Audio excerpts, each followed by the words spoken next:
My guest today is Ashley Faust. Ashley is Director of Integrated Product Marketing at Atlassian, a collaboration software maker on a mission to unleash the power of every team. She is also a marketer, a writer, a speaker by day, and a singer, actor, and fitness fiend by night.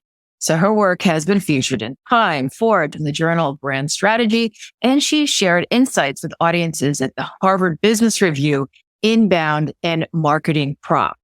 In today's interview, Ashley talks about what is the social media spectrum and how can that inform strategy as teams head into 2023.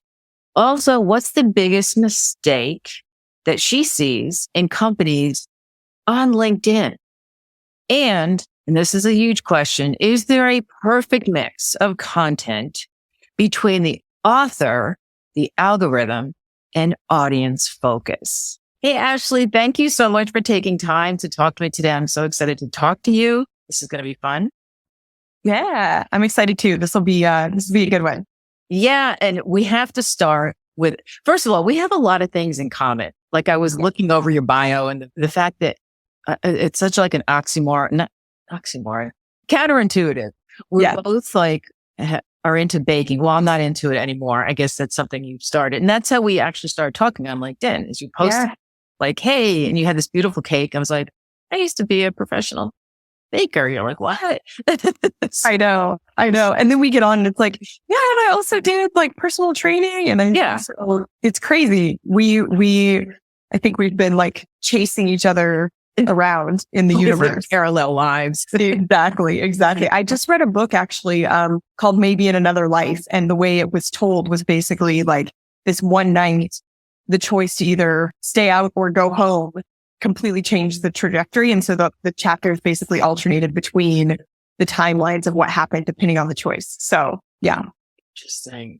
Yeah. Well, I've always had this thing where I have a personal rule where if something isn't fun, I'm not doing it. And like, I will do things and 110%, like when I was into the whole baking thing back, way years ago, I had hundreds of cookbooks and I taught baking classes and I was so into it. Now nothing. I mean, I care less about, but you started it during the pandemic, right? Yeah. During quarantine, I picked it up. So I've only been doing it for, I guess, maybe around 2 years now or a year and a half now, something like that. So yeah, I picked it up during the pandemic. So it's funny. And for me, it's just a hobby. So maybe that's why I haven't gotten quite so burnt out on it yet. I'm not quite at teaching baking classes yet. So you know what though, whenever you have a hobby that you really enjoy, so for me, it was baking, then it was fun. Then I turned it into business and all of a sudden it wasn't so fun.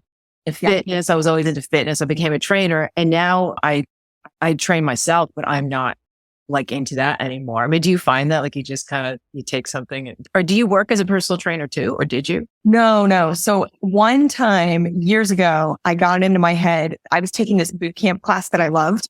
And the guy who was teaching it got into like chiropractic school. So he was going to move away. And all of us were so sad because we were like dedicated. This guy was an amazing teacher.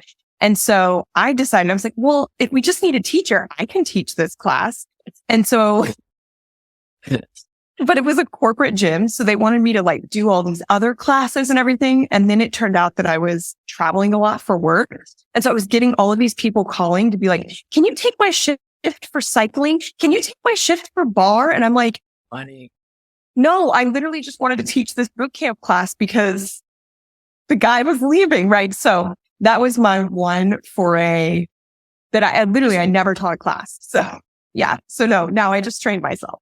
Oh, that's funny. Yeah. Because you're better off. Because the reason I got out of fitness training was just because most people say they want to be in shape, but then they don't want to do the work. And I have been consistent for over 40 years working out hard. And, people come up to me and ask me, not so much now, but, at the gym, like, how do you do it? It's like and I'm thinking to myself, I would never say it to somebody I know. It's like, you're not going to do this. I just know you're not. So what do you even ask? Because it's a lot of work and it's hard.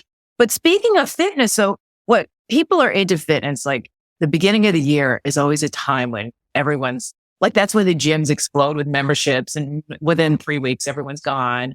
But the same thing with content and like social media.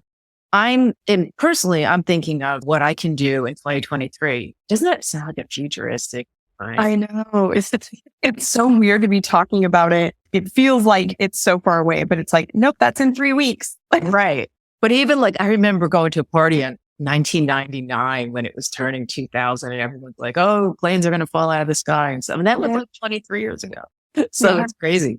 So as far as the social media spectrum, how can that inform strategy, as teams head into 2023?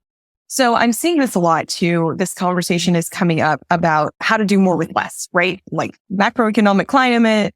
A lot of companies are tightening their belts. A lot of teams are running a lot leaner. And I think that one thing that I've talked about with the social media spectrum, it's basically this concept of moving away from that one-way broadcast where the companies are just bombarding you with, I have a webinar, I have an event, I want an award, I'm hiring, right? It's like, that's great for you, but what's in it for me? A lot of companies are realizing that they can't keep doing only one-way broadcast content. They've started to move into this two-way conversation, but it's still very much, I've got stuff to say, you can talk occasionally. But what the most advanced brands are doing is they're figuring out how to be more community focused and how to be part of that conversation. And as part of that, enabling their customers, enabling their fans, enabling their employees to be the ones that are going out and having these conversations. And it doesn't always have to be, as an example, I talk about Atlassian stuff on my personal feed, but I don't always tag them. I'll say stuff like, oh, my manager did this and it was really great. Or, oh, my team has this ritual and it really helps us stay on track. Other people then come into the comments and say, wow, Atlassian sounds like a great place to work. Or, wow, it sounds like you have a really great team at Atlassian. And so that's a place where I have been empowered as an employee to speak and give that halo to the brand without them having to be mentioned and engaged and all of that. And of course, sometimes I do tag them. Sometimes they do engage with my content. But as you're thinking about that new year and thinking about, okay, how do we empower our community at large to be the ones that are engaged in conversations that we care about, not just running around being like, Atlassian. It's like, okay, why are you're kind of a corporate shill. Don't be that way, right? Yeah. And that makes so much sense. And it's funny because I'm on a Sales Navigator and I follow like companies and I follow people, but I look at the companies because I look at the people that I want to connect with. But a lot of times what they're posting is announcements. It's like, I can't comment. I don't know these people. I'd like to. I'd like to connect, but there's nothing for me to connect with. And so I latch on to when someone talks about like what you said, just something within the team or a new strategy. Even though I don't work for a company, I can at least relate to some of the things that they're talking about. And I think it's important because it puts like a personality behind it too. Yeah. Well, it's interesting because, you and I started talking about how we connected over baking. And obviously we have professional connections, like you're doing a lot of the copywriting stuff and a lot of the strategy about how to think about ways to improve conversion and ways to draw people in and gain attention. I obviously care about that as a marketer as well. And so, yes, we have connected on professional things, but the thing that actually finally got us on our first Zoom call was talking about baking. And I was like, okay, do you have tips for me? Because actually, right. And we got to talking about that. So that's, I think your point about giving something to grab onto, like if I'm just constantly talking about what's going on internally, there's like, what are you going to say about that? You have no context. You don't really have any skin in the game. So what is there for us to start a relationship on? If that's the only thing that I'm talking about or the only thing that my company is talking about, right? Like this is another thing where if you've connected with me.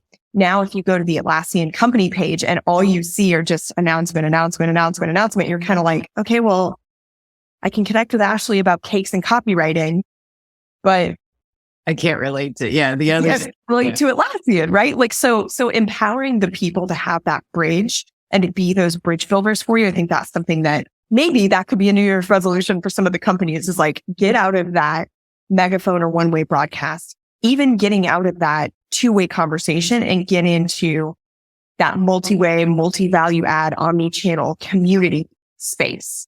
It's even like I posted about this on LinkedIn. When I started several years ago, when I switched from content writing to copywriting, the first people to hire me were my friends who had a Yeah. business. They didn't know anything about copywriting or what my abilities were. I didn't have any testimonials yet. I didn't have any social proof at all, but they hired me because they trusted me and they knew me and they knew me on a personal level. So that hasn't changed just because you're a business. Yeah. Right. That's what I see most too about websites. The websites that are very cold looking or maybe just have a building up there. It's like, don't you have people that are working there? You know? Yeah. Do you see that a lot? Like on LinkedIn.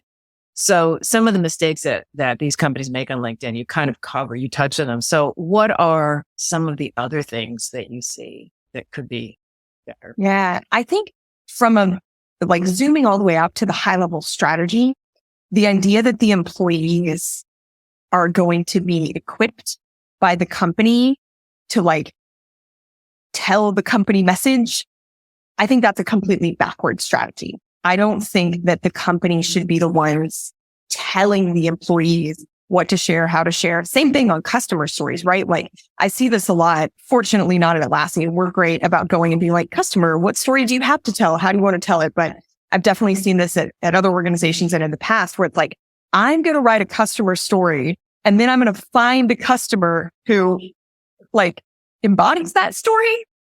Like, I don't really know how you're going to write a customer story without talking to a customer and having the customer tell you their story, right? Or I have this template and it's, company X was facing insert very specific value proposition that we've already discovered that we really want to sell, right? And you're like a Mad Lib. Yeah, it's like a Mad Lib. And so you end up with these really shallow case studies. And I think that what I've seen both in terms of how employees can be out there giving a halo to the brand, how customers and fans can be out there giving a halo to the brand, that is where the strategy should start is what are the stories that are already out in the market? What are the values that are already out in the market? What is the perception that's already out in the market?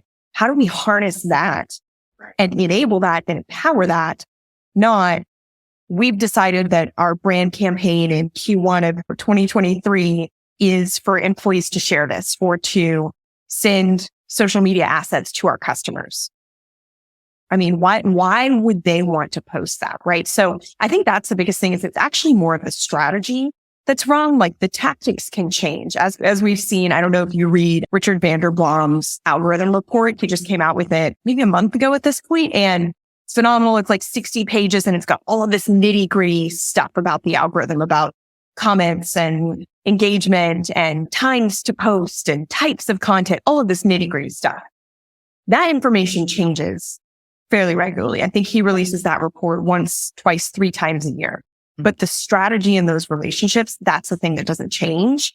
And so it's hard once you make that mindset shift. But yeah, you can change the tactics. Oh, video is doing well. Oh, live streaming is doing well. Text is doing well. All of that stuff changes, but it's the core focus on empowering the community, which includes your partners. It includes your executives. It includes frontline employees. It includes customers. It includes fans, users, right? Like the buyers and the users are different. That I think is the core of the biggest mistakes. Like there's plenty of nitty gritty things that I see where I'm just like, the share button, it's still really useless. Like it's getting better, but people, if you only get one click, make it a like, not a share. That's what I tell folks internally because the like will boost the post more than the share. Hitting that share button will. If you're willing to get more clicks, then like, great, make it a comment or write an original post versus, again, the share functionality unfortunately doesn't have the same type of reach that those other actions do. And it changes constantly. I mean, a year ago, polls were the huge thing to the point where everyone's like, enough. I haven't seen a poll posted in I don't know how long. Yeah. My biggest, whenever I needed or wanted like, and it's a vanity metric. If I wanted a lot of likes, I'm just going to post a poll and I would get like tens of thousands, and that was the only time that I got that sort of reach. But now if I a while ago, I did a poll and it's always a marketing thing. It's never anything just like, oh, what do you put in your coffee? I mean, I always do try to get information that I could use, and it doesn't, they're not pushing them out as much. And so now the big thing is video. That'll be the next minute. But it's funny what you said, because you reminded me there's a lot of a lot of not templates necessarily, but different social media software that's coming out that's enabling you to write faster and to do, create viral posts. So in fact, I'm going to post on this. I'm going to get a little bit more specific in my post, but like I've looked at them, and to me, like there's one in particular I'm thinking of. Everyone's like, oh, this is like, it's Taplio. And you get on there and it's interesting because you can put in, what do you want? What's the viral content around whatever copywriting for me? Yeah. And I'm looking at it and all of the posts start to sound alike. And then I go onto LinkedIn and I see a lot of people using you have to change it around because they don't let you plagiarize, but everyone starts to sound alike. And I think that's the danger of doing that sort of thing and telling people what they have to post, is another kind of version of that. Yeah. It's interesting. Because I've seen this a lot where people, you see it on two ends of the spectrum. You either see people saying 5 simple steps to build your LinkedIn presence. Step 1, be consistent. Step 2, find your target audience. I'm like, 5 steps to literally do anything. Right. Be consistent. Set a goal. Yeah. That's, or you see these very nitty gritty specific things where it's almost like the Mad Lib or the template. And you can just tell that it's very formulaic. I mean, this is true in storytelling, right? Like there's a bunch of different types of opens. One of them is the cold open where you just get dropped into the action. And I figured out, I'm like, I hate the cold open. It's so contrived to me that it's like, you mean on a running down the hall and I'm late for a meeting and I'm like, wait, what meeting? Who are you? Are you the narrator? Are you the main character? Like, I have no idea who you are, why you're running to a meeting, which hallway. I don't know and I don't care yet. Right. So like for me, I don't like the cold opens, but I see that sometimes with the hooks on LinkedIn and like tweet threads. I see it as well, where there's a very specific X number of people do this thing wrong. Here's 10 ways to do it right. And then it's a thread, right? Like that's also another common. I don't know. I just feel like sometimes things get kind of like a trope.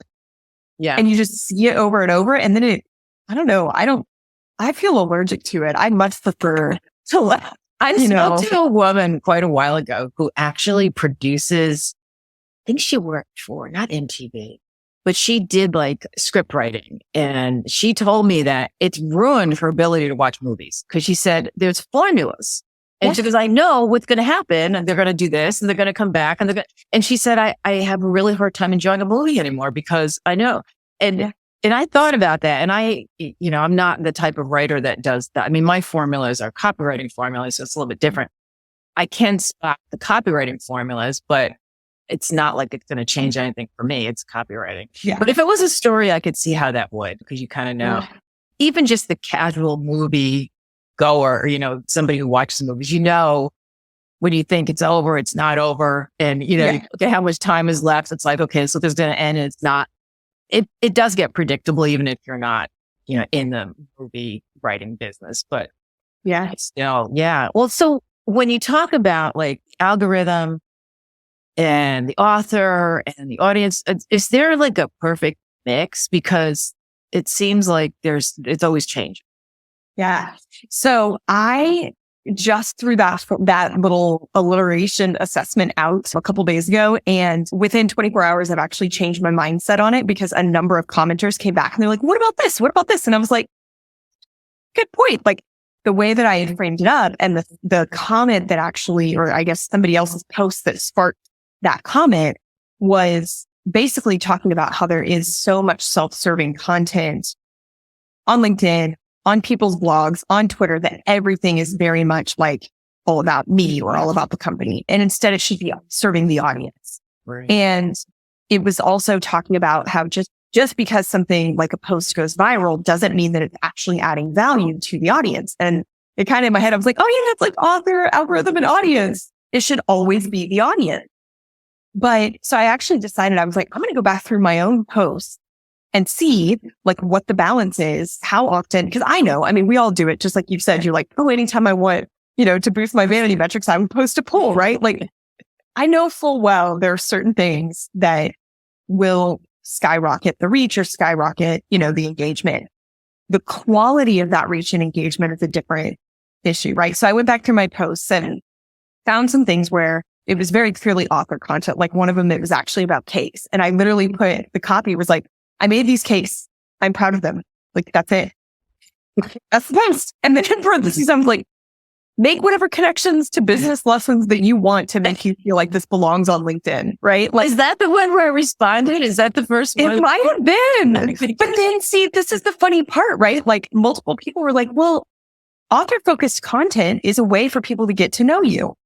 And so it makes it feel more personal. And now I'm going to have to go back and see if that's the post where you put that picture in from like back in the day when you were like heavy into baking. Yeah. Because that's a perfect example of why my mindset is shifting, because you and I wouldn't have made such a strong connection if I hadn't put that out there for my, as a thing about me, and for you to then be able to grab onto that and be like, oh my gosh, like we've kind of been passing each other in the feed like this. And now all of a sudden we have something where we can really get together. So I've actually shifted my thinking. I don't think there's a perfect mix. I do think most of the content should be audience led.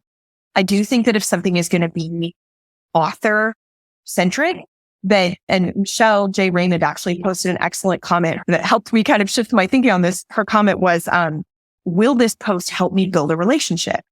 And so even if it is something that's about me, is it something that somebody else may find common ground? And so it builds that trust, or it builds that relationship. Is this something that builds credibility? If I talk about, again, recently I hit my 5-year anniversary at Atlassian. So I posted about that. That then gives me the credibility if somebody's asking me, hey, I'm applying for a job there. What's the culture like? Hey, I'm looking for my next move. Are there growth opportunities at Atlassian?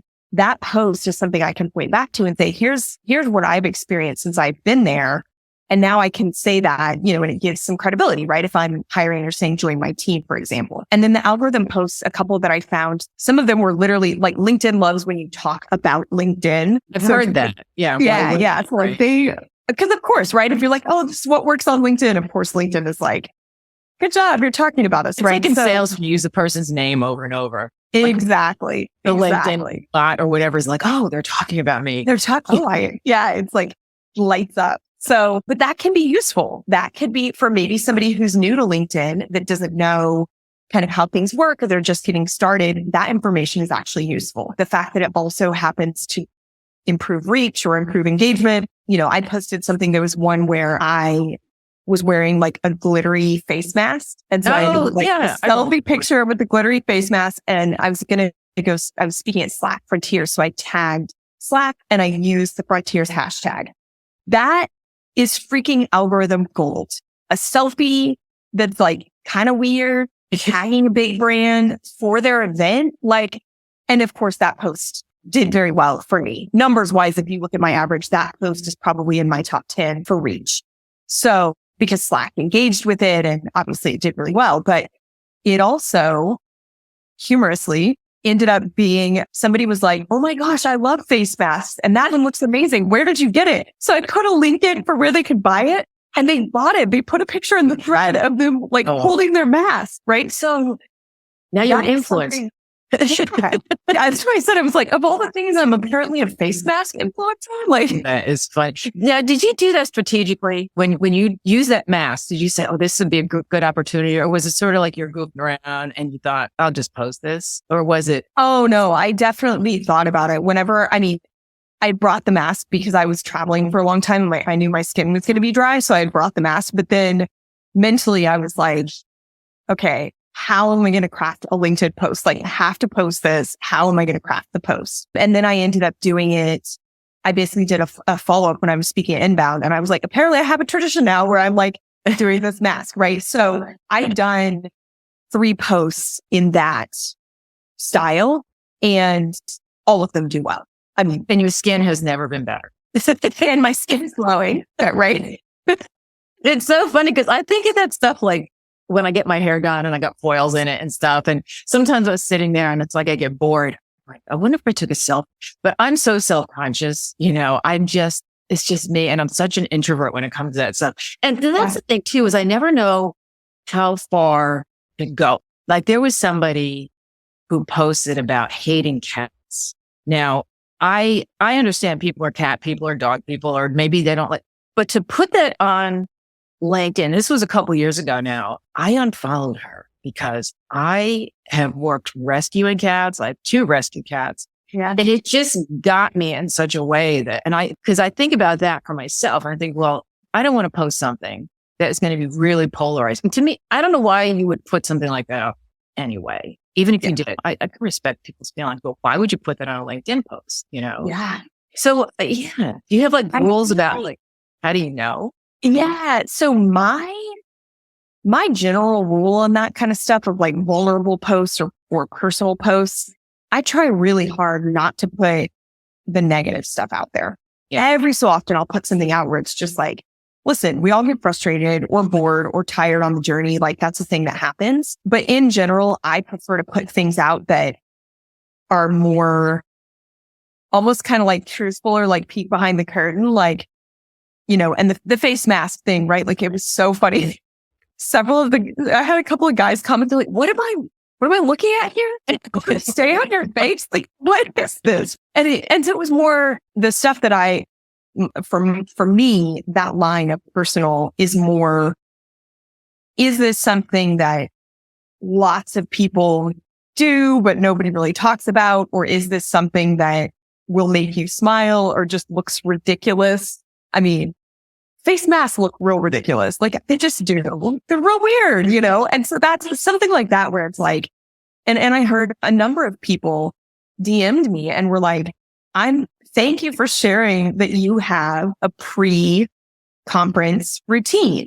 Like I'm so nervous and I thought I was the only person that had to like prepare to step on stage, and you speak all the time, but you take time to like get in the zone. That makes me feel like I'm not crazy, that I need time to get in the zone. Right. So that's where I try to draw the line, is like, I don't really want to bring all the cat haters to my timeline. Like, I don't need that energy in my life. I would rather have the energy of like, oh, if you like face masks, let me recommend this face mask to you. Like, what are things that I actually would be personally interested in and that would have some sort of solidarity or humor or something like that? Like, I try really hard not to just rant. Every so often I'll be like, full on rant. What is this nonsense? Right. But the most part, especially personal posts, I really try hard to keep that on the lighter side whenever possible. And that makes sense. And I remember years ago reading how on Facebook they did some kind of research or survey, and they showed that negative posts were way less engaged. Like people engage way less with negative than positive, which now that I think about the posts I see on Facebook, kind of surprising because it's so toxic. I'm never on there. Yeah. The littlest thing turns into like argument over politics. Oh yeah. I don't have time for it. Well, if you're say somebody says, okay, in 2023, I'm going to get started on LinkedIn and I'm brand new. What would you suggest? Sure. So first thing to get started, I would say, is commenting. So go to some folks where you already have a good relationship. They're posting. Again, connect with Linda, connect with me. We both post regularly. In theory, if you're in marketing, our stuff is relevant to you. Comment. And that's a great way for you to just start getting in the habit of having thoughts, putting those thoughts out into the world, engaging in the discussion, and especially with friendlies. Again, you and I are great examples. We respond to the comments. It gives you that nice little validation, like, oh, okay, I posted something. The author responded. Great.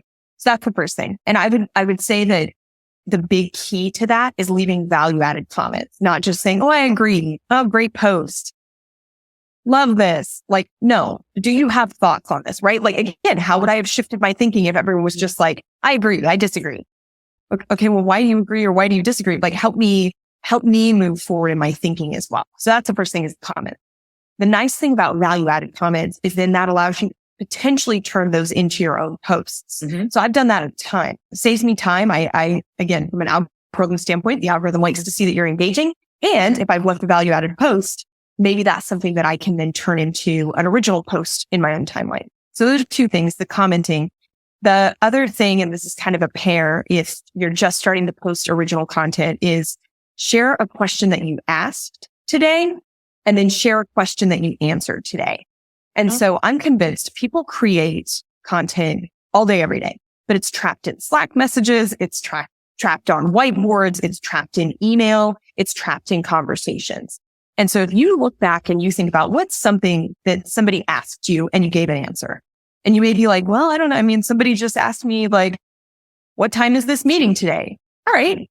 How can you turn that into a post of why didn't they already know? Why are you the person that knows? Why do they think you're the person that knows the meeting? Are you the organizer? Are they new to the team? Great. How do you think about onboarding documents to make sure that new people get added into weekly team meetings, right? Like that's a way that you could translate what time is the meeting into an actionable post. And then same thing for a question that you asked today. And that could be asking your kids, how was school? Okay, what does it look like to be a working parent? How do you balance that? Let's talk about work-life balance. Let's talk about benefits. Let's talk about explaining things at different levels of people. And that's how you could translate potentially something around a question you asked today into a meeting post. So those would be my 3 tips. It would be start with the commenting and leave value-added comments, and then question you asked and a question you answered. That's great. And it's so, when you put it that way, it's so easy.